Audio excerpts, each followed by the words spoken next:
Welcome to Focal Point News, your source for campus news, breaking headlines, and in-depth stories that matter. Coming up on Focal Point. Find out how these boxes are helping the MSU community heal.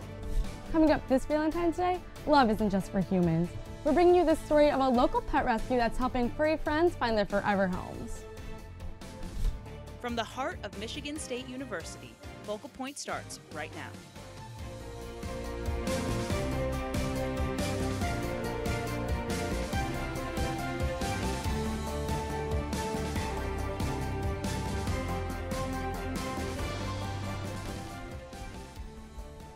Good morning and welcome to Focal Point News. I'm Micaiah Lawrence. And I'm Claire Baccarella.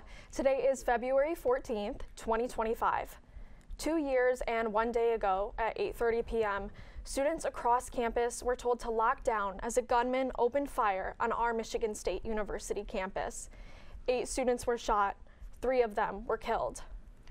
At the top of all of our minds this week are the 3 students who lost their lives: Brian Frazier, Ariel Anderson, and Alexandria Werner.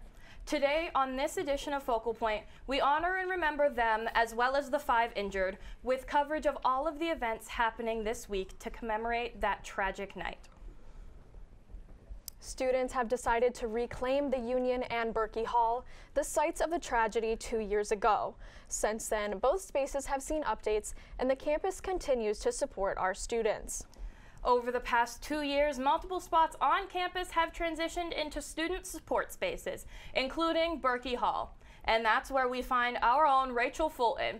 Rachel, you spent time with people on campus and visited several sites. What's the mood and what do the changes look like?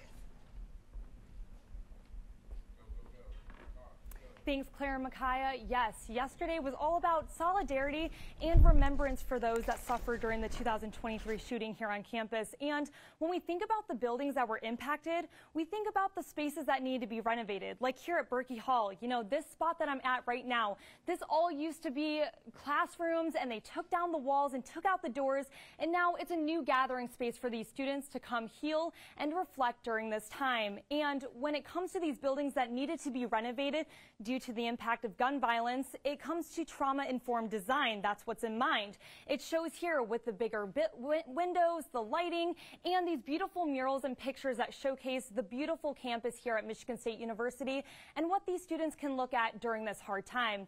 Even with yesterday, we had a mixture of weather. We had snow, we had clouds, we even had some sunshine, but I was able to get a little view of what was happening on campus yesterday, and let's take a look at how the Spartan community was coming together.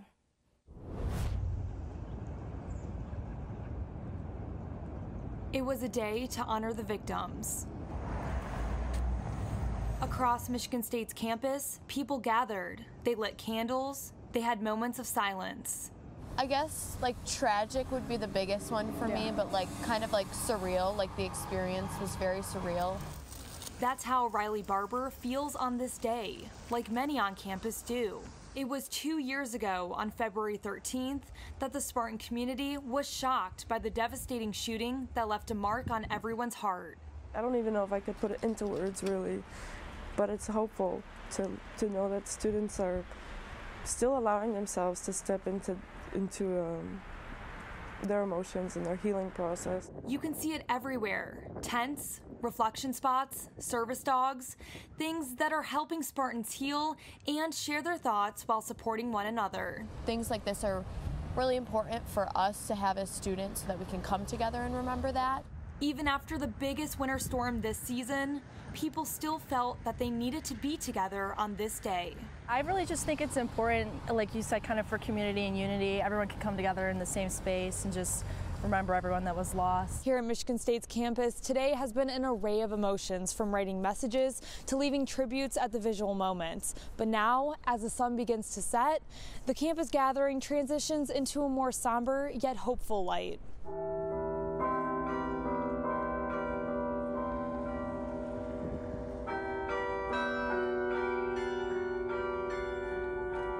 Then, at the end of the day, just like 2 years ago, hundreds gathered for a candlelight vigil.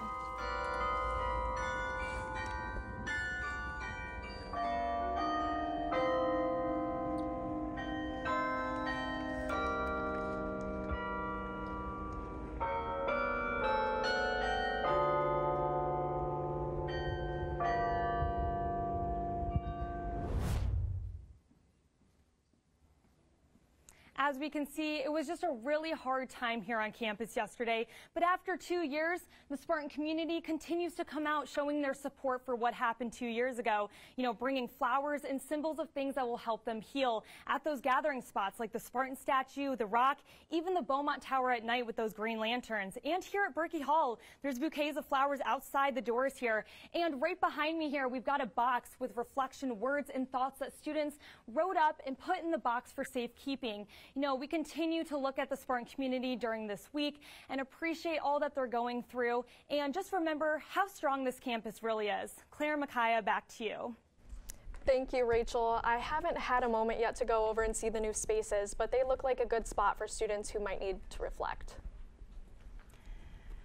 The MSU Union was a popular spot on the Michigan State's campus before the site became a site of violence on February 13th, 2023. 2 years later, the university and students are focusing on reclaiming the space for Spartans. Focal Point's Karina Prieto visited a new campus exhibit, aiming to help the community heal.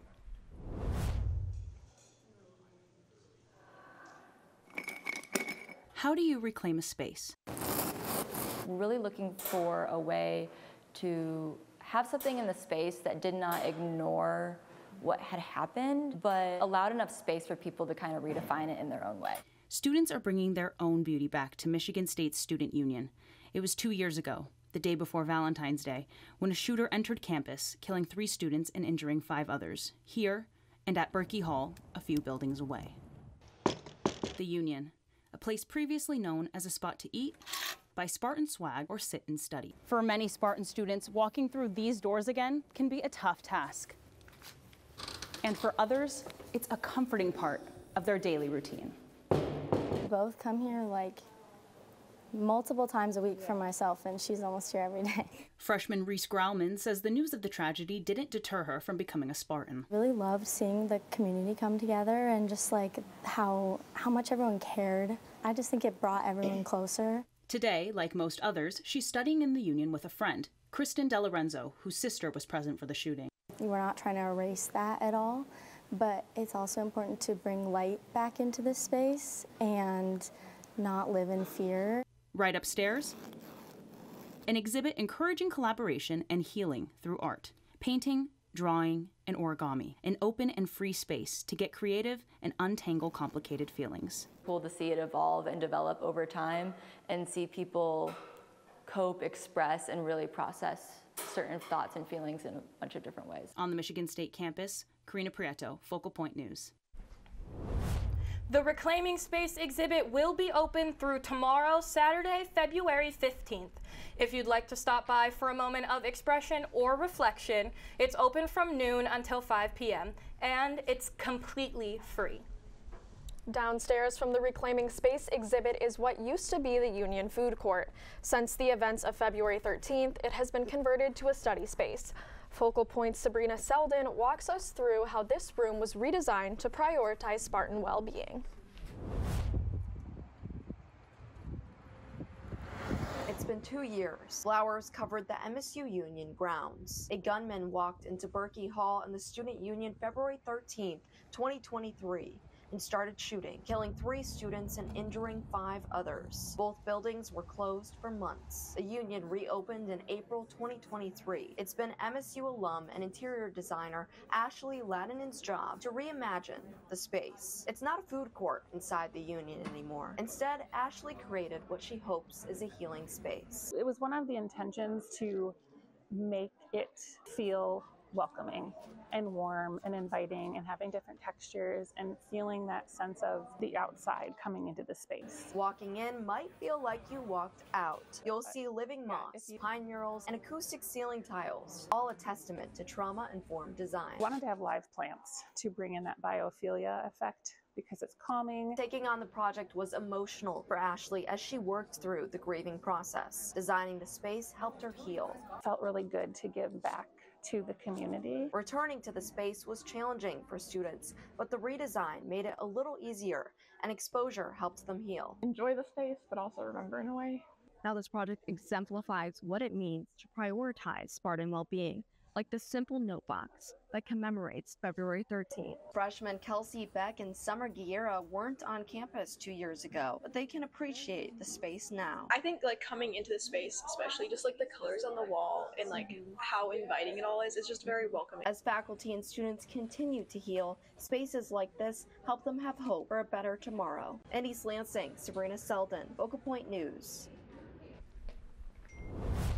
The redesign also involved removing one wall to improve the sight line from the back corner to the door, keeping in mind the safety of students. It's comforting for students that the university is prioritizing student safety and healing. On the night of February 13th, students ran from Berkey Hall to the Broad Museum. Former student Maya Manuel has reclaimed the space and turned it into art, calling attention to the community and the world about gun violence. When you can't find the words, find a space. At least that's what Maya Manuel did when she needed to express her feelings after Michigan State's mass shooting. All you can offer someone when they feel like the world is like coming down on their shoulders and on their minds and on their hearts is space. That space ended up being a corner of the Broad Art Museum. I will admit it, I stink at origami. I'm not good at it. The Soul Box project was created in 2017 to bring art and activism together, to share awareness for the gun violence epidemic in America. In this corner, there's 2,940 boxes. Jacob was 6, Caden 2, Marquise 18. These boxes don't represent a statistic, they represent a soul lost to gun violence. 2,940 souls. More boxes were made, but they all couldn't fit. We learned how to run, hide, and fight before we learned our ABCs. And so sometimes when you think about it like that, art is the only way that speaks to someone. And for Jennifer Lamphere, art therapy has helped her for the past 40 years. I'm an environmental artist, and art means healing to me. I'm sitting here, I remade a box, so I'm sitting here with my art journal, working on my art journal, because if I wasn't, I would probably be overstraught with emotion, crying and whatever. And although the day brings strong emotions, I'm like, I do this work for you guys. It has helped people like Jennifer turn a new page and bring a little color to this blank campus. On Michigan State's campus, Jaden Hawkins, Focal Point News. The Soul Box exhibit ran from February 5th to the 13th, but they're hoping to move the artwork to another location on campus. In the meantime, Maya says if you are looking for resources, head over to the United Resiliency Center on Grand River. We have seen not only exhibits being showcased at Broad, but film as well. One student at MSU is using her art as her statement against gun violence. Focal Point reporter Brad LaPlante takes us behind the scenes to a screening.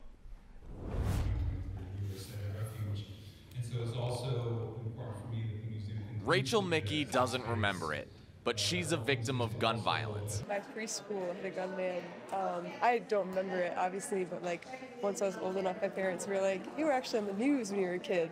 Sophia Calicalo remembers it. It's like the adults have failed us. And Cassidy Howard is turning her experience. It was a pretty regular occurrence at my middle school for there to be threats. Into activism. Everyone was just so horrified. Through poetry. The first poem in What's Left Behind was written at age 11. I wrote it on my iPod. And a short film. As I am grappling with the fact that being in a school is a political statement. When you're 11, you gossip on the playground, you gossip at the lunch table, and nobody really cares because you're a kid and you don't know what you're talking about. If kids were allowed to vote, there would never be another school shooting because we all grow up so unanimously horrified of it. Cassidy brought her art to the Broad Art Museum on the 2nd anniversary of the shooting on MSU's campus. It was incredibly nerve-wracking to screen it for an audience.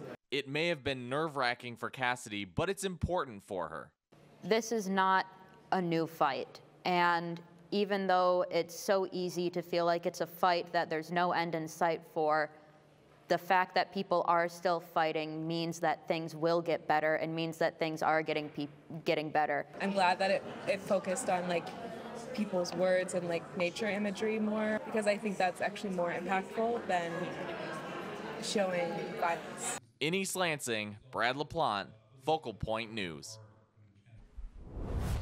So many touching stories of students turning their stories of tragedy into activism. Micaiah, isn't it just so beautiful to see art bring people together during this time of remembrance? It really is for me, Claire. Well, we're going to run into a break, so coming up next on Focal Point, we will hear about local and national headlines, including Governor Whitmer's gas tax and President Trump's most recent executive orders. We'll also hear from students about how President Trump's administration has affected them thus far.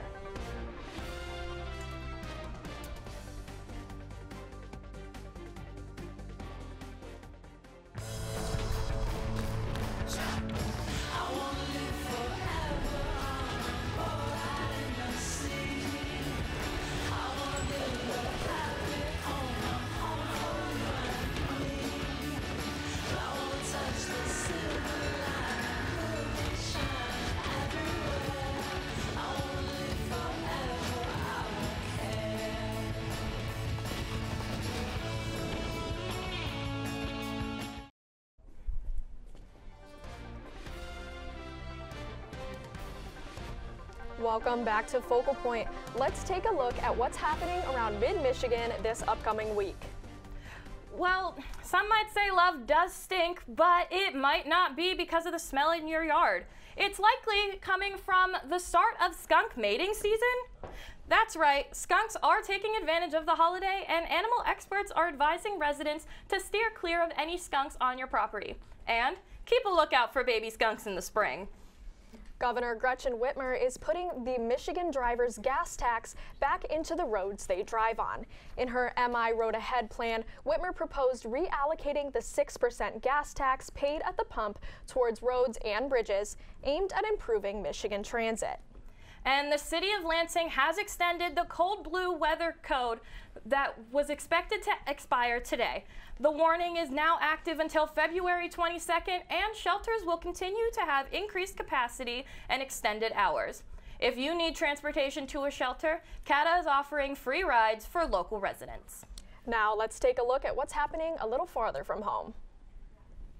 In global and national headlines, President Trump has signed an executive order directing the Department of Justice to pause enforcing American and foreign firms from bribing officials of foreign governments to obtain or retain businesses. Hamas has announced it is postponing the next planned release of 3 Israeli hostages, and a senior figure in Ukraine's intelligence service, SBU, has been arrested on the suspicion of working as a Russian agent. And back here in the United States, there has been an increase in deportations following President Trump's executive orders. While East Lansing is considered a sanctuary city, places like Michigan State are leaving students feeling uneasy. Focal Point's Delaney Rogers walks us through resources that are available to all students, regardless of status. College is like a second home for most of us. But what happens when you don't feel safe, even here? We basically knew that this was coming, right, when President Trump was a candidate. For some going to school, they're suddenly faced with anxiety, not only for the next test, but because the immigration laws seem to be changing. People are obviously scared. Veronica Thronson directs the MSU Immigration Law Clinic. It's our burden to prove that someone has a right to remain here. And with an increase in mass deportations and uncertainty, more changes in the law are going to be happening pretty quickly, and we just need to be aware. Places like this dorm are now spaces that can bring anxiety for some students, especially if they are undocumented. And despite East Lansing being a sanctuary city, that doesn't automatically mean that they are protected from ICE. Another thing that the Trump administration did is they revoked the sensitive locations memo. And Veronica wants to make sure that everybody feels safe. She's offering online sessions that address concerns. So people are not congregating in a place that may call the attention of ICE. And not only campus is making efforts to bring awareness. The concern for safety has brought people together, like this rally in Mason. Monica is a retired professor at MSU. We are all brothers and sisters. And knows firsthand how fearful it can be, even when you have citizenship. So I was privileged enough that I could do it, right? But I'm not different from many people who couldn't do it. And although each person may have a different story, everybody has due process, right? And so they have a right to remain silent. They have a right to not let ICE come into their dorm or their apartment. Each day looks different for MSU and Ingham County. Pay attention to the news because more is coming. Try to live your life as normal as you can, but being very careful and being aware of your surroundings. Students who may be undocumented or want resources can seek guidance at the clinic. In East Lansing, Delaney Rogers, Focal Point News. Visit undocumented.msu.edu if you need resources or have any questions. The Law Clinic on campus is also available if you need assistance or support. Ingham County has been working on resources for those affected by immigration policies from the new administration. The community has been trying to take the support one step further. I was able to spend some time in Mason with both community members and representatives. Let's take a look. Even though it's been incredibly cold here, they feel it's important to meet. It's a time to gather with one another and to find your people. And that's exactly what they did in downtown Mason. Dozens of like-minded people got together to protest the new administration's policies. Hello, my friends and neighbors! Cheryl Van de Kerkhove knows that there is strength in numbers. She organized this rally. We brought our community to let them know how much we appreciate what they're doing and that we're here to stand together and take care of our neighbors. Organizations like the Crowded Table Coalition and Showing Up for Racial Justice gathered the community at the Ingham County Courthouse to show support for immigrants. Surge volunteer Nick Bennett had one goal. Just showing that we are stronger together and to build momentum and to say, no, we're going to stand with our communities and we're not going to leave a single person behind. I just think that this transcends politics so much that I would hope people could just stand up for their neighbors and think about it in a human way. These folks worry that the Trump administration is sending immigration officers across the country.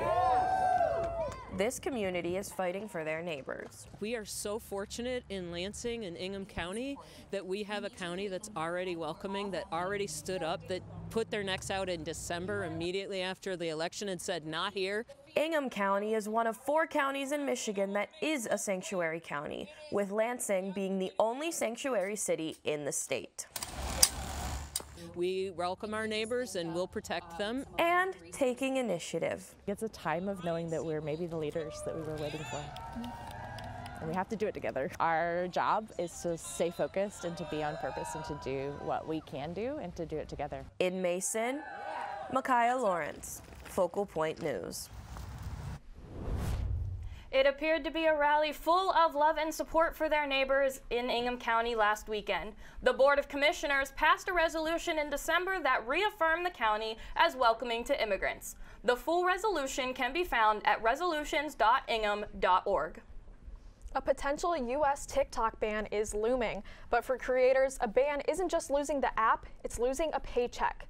I spoke with some MSU students who are caught up in the middle.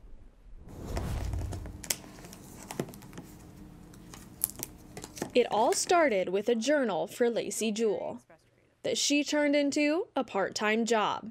My TikTok is at It's Lacey May, and I have about 166,000.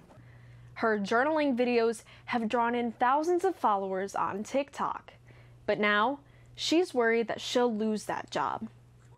My job's on the line, and I think a lot of people don't think of that when they think about the TikTok ban. Recent MSU grad Mason Tanner can relate. She would lose her nearly 400,000 followers if TikTok is banned in the U.S. Obviously, I make money from it, so that sucks is not having that extra piece of income. TikTok is considering taking TikTok. I do believe that banning TikTok's impact stretches beyond social media. For creators, it's a brand, a business, and a paycheck. But for lawmakers, it's a national security threat. So it's really about the data collection and how that data can be used. Can use that as a reason to force TikTok to sell its Chinese interest. For now, the platform's future is unclear. For creators and lawmakers alike, the clock is ticking.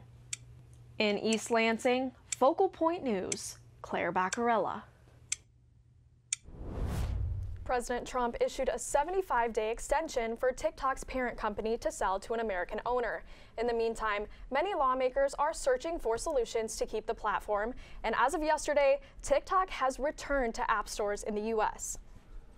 2 weeks ago, in another executive order, President Trump signed one to scale back diversity, equity, and inclusion initiatives. Focal Point's Janiyah Clowers shows us how this action is affecting shoppers and businesses.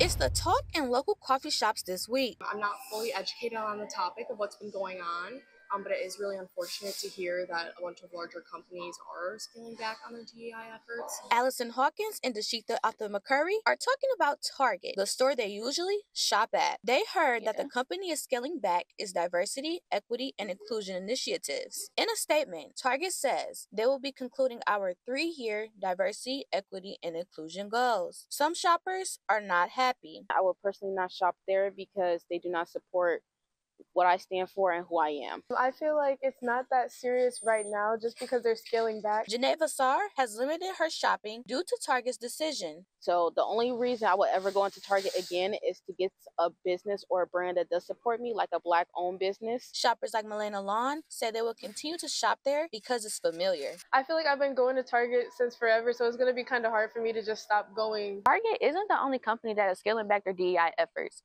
The number is increasing every single day. Here are prominent stores and companies that are dialing back on DEI and others that are standing by it. From the coffee shop to the parking lot, most shoppers are still trying to figure out what all this means. In East Lansing, Janiyah Clowers, Focal Point News.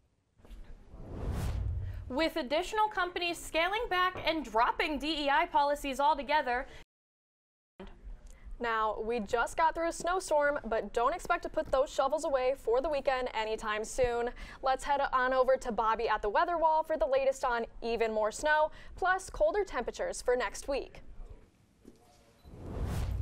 Thanks, Claire Mackay. Yeah, you said it. It's cold temperatures, and you take a look behind me as I step to the side. My walk to work this morning was cold, and there's a lot of snow, but Michigan State University did a great job cleaning up the sidewalks. We got a lot of snow the past couple of days, and they were cleaning it up pretty nice. So I almost didn't make it to work today. I thought about not coming, but here we are, and here is our national weather map.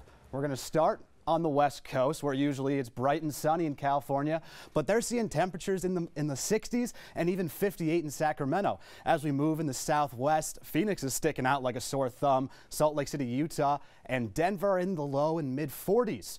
But as we cross Texas and move into our Midwest region, that's when we're going to see colder temperatures. Minneapolis at 25, but we'll talk about the Midwest in a second. New England and the Mid-Atlantic have temperatures who are getting in the 20s and 30s. But as we move south, Atlanta and Charleston in the 50s, and Miami making us all jealous at 81. So I skipped over the regional map before. Let's go back to that now. Michigan and Ohio in this area, we're all seeing similar temperatures to what we have been in the past couple days, but there's a low chance of snow tonight, probably only about 1 to 2 inches that we're going to get starting around 11, but that's going to continue into the rest of the weekend. Buffalo here is shivering at 22 degrees, and we can take a look at our 7-day outlook. Like I said before, we're going to get snow for this weekend. So if you like snow, congratulations. Friday, Saturday, and Sunday, they're all going to be in the mid-20s and even 31 one day on Saturday. But nonetheless, it will be snowing. And then on Monday, it's getting cold. -1 degrees is the low. Tuesday, Wednesday, Thursday, kind of warming up as we get up to 21 degrees. But that sun's going to be hiding behind the clouds. Combined with the wind, it's going to make it very cold. So bundle up. Mackay and Claire, back to you. Well, thank you so much, Bobby. And obviously, this winter weather isn't going anywhere anytime soon. That's right, Micaiah. Well, it may be cold outside, but we have some heartwarming stories coming up on Focal Point. Yep, after the break, we'll hear about a local animal shelter and where you might find your Valentine there. Coming up after the break.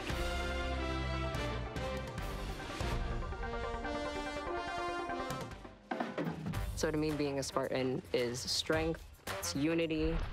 You can pick up from different perspectives and work with folks who have very different backgrounds. The work we do is unique because we partner with the communities that we serve. We want to make a difference in people's lives. The whole is much bigger than the sum of the parts.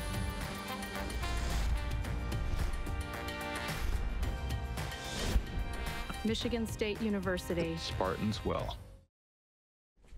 Welcome back to Focal Point News. Over in Meridian Township, customers and vendors are all getting a look at some fresh produce. And instead of heading to the grocery store, they're going to the mall?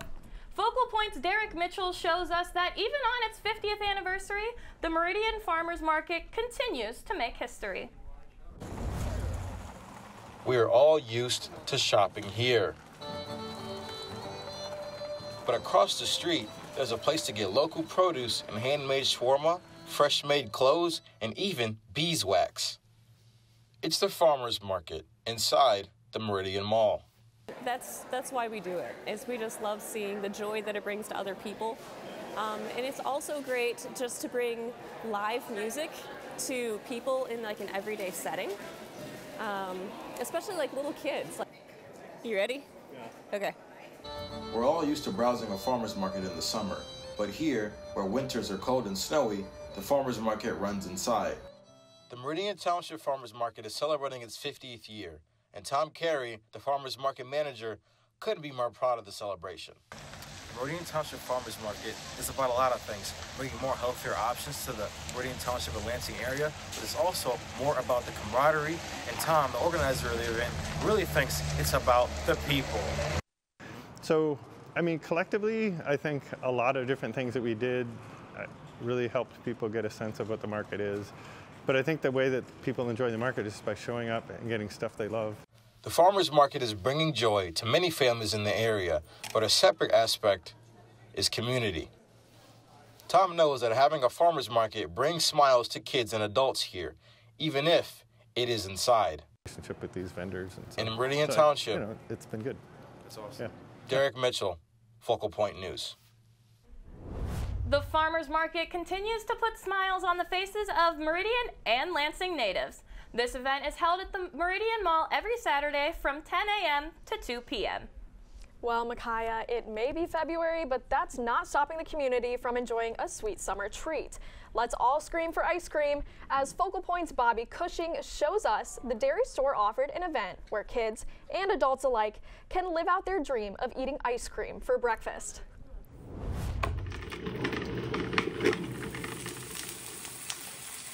It's the classic American breakfast. You got eggs, you got bacon, you got hash browns. Pretty good, right? But what if I told you it could get better? How about ice cream for breakfast?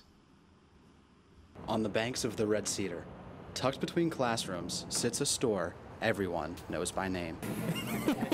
Last year, we didn't really know what to expect. We were just hoping that somebody showed up. We had families coming in right at 9 a.m., actually waiting outside the door by 8:45. Aaron Weiner, the Michigan State University dairy store manager, says it's a day they prepare for all year, and for good reason.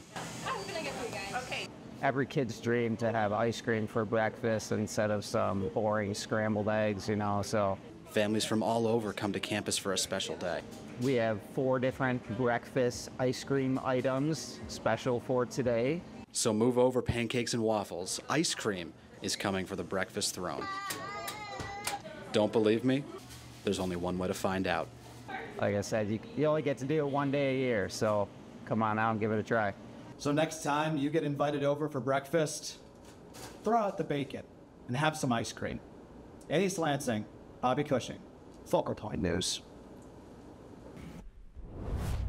Thanks, Bobby. Now, I don't know about you, Micaiah, but I'm getting hungry just looking at that ice cream. But remember, the dairy store is open Tuesday through Sunday from 12 to 8 p.m. Yeah, and Claire, I would totally get some if I could, but you know who won't be eating ice cream anytime soon for breakfast? The MSU athletes. Let's send it over to Joe Dez in the newsroom with more on all of the exciting matchups from the Spartan Athletics this past week. Thank you, Micaiah and Claire, and happy Valentine's Day. Love might be in the air tonight, but rivalries dominated the atmosphere around East Lansing this past week. The number 2 ranked Spartan ice hockey team welcomed the number 13 Michigan Wolverines into Munn Ice Arena last Friday night for the first game of a 2-game series. The game was tied until the final minute of action when Garrett Shifsky sent the game-winning goal through the net to take game 1 for the Wolverines 2-1. The teams went on to face off in Little Caesars Arena on Saturday night for the annual Duel in the D. 6 different Spartans scored, including Hobie Baker candidate Isaac Howard, who netted his 22nd goal of the season. The Spartans won 6-1, and the Iron D Trophy would stay in East Lansing for the 2nd consecutive year. Overall, they split the weekend 1-1, each team taking home a win. Moving over from the ice to the hardwood, the MSU men's and women's basketball teams each hosted a pair of Big Ten games of their own. Tom Izzo secured his 353rd Big Ten win against the Oregon Ducks on Saturday, tying former Indiana head coach Bob Knight's record. The freshman Jace Richardson set a new career high with 29 points, putting on a show in front of his dad and the rest of the 2000 NCAA championship team. Knight's record stands for now as the Indiana Hoosiers defeated the Spartans in the Breslin Center by a score of 71-67 Tuesday night. The 11th ranked Spartans dropped to 19-5 on the season after this week. Now looking ahead, they will be facing off against Purdue. For the women's team, Grace Van Sluten's double-double was not enough on Sunday as the Spartans fell to the Wolverines 71-61. Michigan State made under 32% of their shots as a team for their worst shooting performance of the season. Robin Freilich and the Spartans bounced back in a big way on Wednesday with a 20-point win against the Wisconsin Badgers.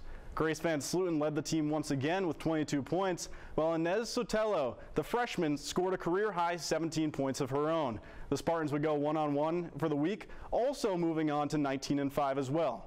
Now, in the coming days, men's basketball will welcome the Purdue Boilermakers into the Breslin Center. Women's basketball will travel west to face the top-ranked UCLA Bruins, and hockey will host Penn State for its final home series. Now, we are going to send it back to the desk with Micaiah and Claire. Thanks so much, Joe. It was such a busy week for MSU athletics with lots of exciting rivalries. Now, there is no love lost between the Spartans and the Wolverines, but there is love in the air in East Lansing. While you may be receiving flowers and chocolates this Valentine's Day, Happy Feet Pet Rescue is giving the gift of unconditional love. This local shelter has continuously opened their doors and hearts to abandoned animals, proving love doesn't always come wrapped in a bow. Focal Point's Allie Cohen explored how this shelter finds everyone's perfect match. Love is in the air. Everywhere you look, stores are filled with chocolate and other gifts. If you're feeling lonely or like the one for you isn't out there, you probably haven't looked in the right place. Just 4 miles from campus, you can find love. He's so sweet. Patience Cole knows the feeling very well. There's almost nothing better in the world than like just sitting on the couch and having a dog just like lean into you, or a cat curl up in your lap and just like start purring.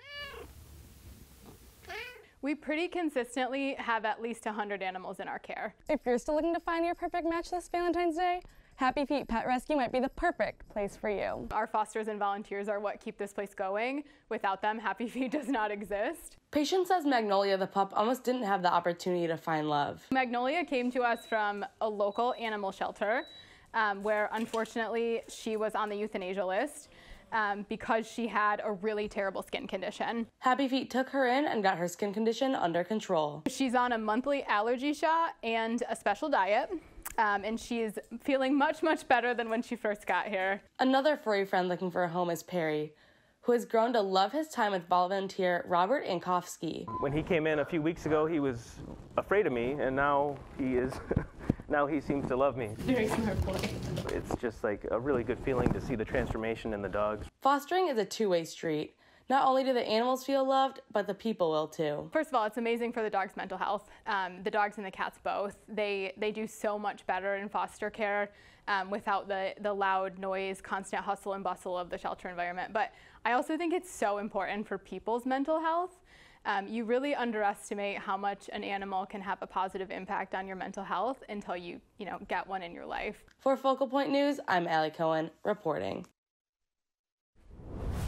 If fostering isn't an option for you, there are still countless other ways to make a difference. Every effort you make brings these pets one step closer to finding their forever homes.